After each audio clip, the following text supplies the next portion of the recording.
மாணவ செல்வங்கள் அனைவருக்கும் காலை வணக்கம். நம்ம தினம் ஒரு திருக்குறளை கேட்குறோம் இல்லையா? அந்த வகையில் இன்றைய திருக்குறள் அழுக்காராமை என்ற அதிகாரத்திலேருந்து எடுத்திருக்கேன்.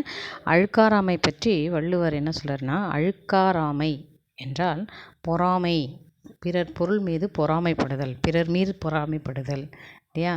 இதுதான் அழுக்காராமை.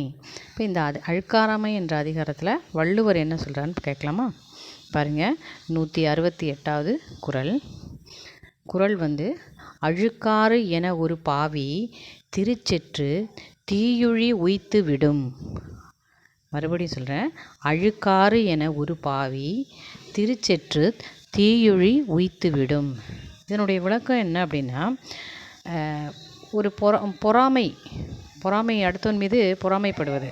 பொறாமை எனப்படும் ஒப்பில்லாத பாவி எவனிடம் இருக்கிறதோ அந்த பொறாமை என்கின்ற குணம் பாவின்னு சொல்கிறார். அந்த குணமானது யாருக்கிட்ட இருக்குதோ அவனது செல்வத்தை அழிப்பதோடு அவனுடைய செல்வமும் அழிந்து போகும் சொல்கிறார். அந்த பொறாமை என்கின்ற பாவி எவனிடம் இருந்தால் அவனுக்கு என்ன ஆகுமா? அழிப்பதோடு அவனை நரகத்திலும் அது சேர்க்கும். அவன் செல்வம் அழிந்து போவது மட்டுமல்ல, அவனையே நரகத்தில் கொண்டு சேர்த்து விடும் அப்படின்னு. கொடும்பாவிகள் இருக்கக்கூடிய இடம்தான் நரகம் சொல்கிறது.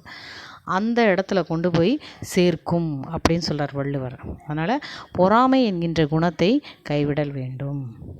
அப்படி இருந்தால் இதெல்லாம் அனுபவிப்போம்னு சொல்கிறார். பொறாமை எனப்படும் ஒப்பில்லாத பாவி எவனிடம் இருக்கிறதோ அது அவன் செல்வத்தை அழிப்பதோடு அவனையும் நரகத்தில் அது சேர்க்கும். பொறாமை கூடாது. மாணவ செல்வங்களாகிய உங்களுக்கும் என்ன சொல்கிறேன்னா, பொறாமைப்படக்கூடாது, பிறர் மீது நாம் பொறாமை கொள்ளக்கூடாது. அந்த குணத்தை இருந்தால் கைவிட வேண்டும். இதுதான் இந்த குறள் மூலம் உங்களுக்கு சொல்லுகின்ற கருத்து. மீண்டும் ஒரு குறளுடன் சந்திப்போம். நன்றி.